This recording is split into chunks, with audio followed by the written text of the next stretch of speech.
I am Rayhani Salido, teacher from Tatak Elementary School, and isa akong participant sa workshop na ito. Bilang teacher, bilang babae, teacher, ang role ko is sa mga pupils namin, sa mga mag-aaral namin is ipaunawa pa lalo sa kanila kung ano ba yung peace, kung paano ba natin simulan, kung paano ba natin pagtibayin yung peace.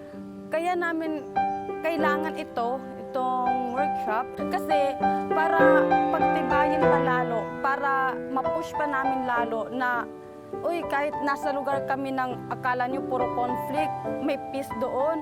Ang laki ng naitulong ng workshop na ito. Nadagdagan yung kaalaman ko, nadagdagan yung pamamaraan ko kung paano ko ba palawakin yung peace, kung paano ko i-share sa iba na, ganitong gawin natin para makuha natin yung peace.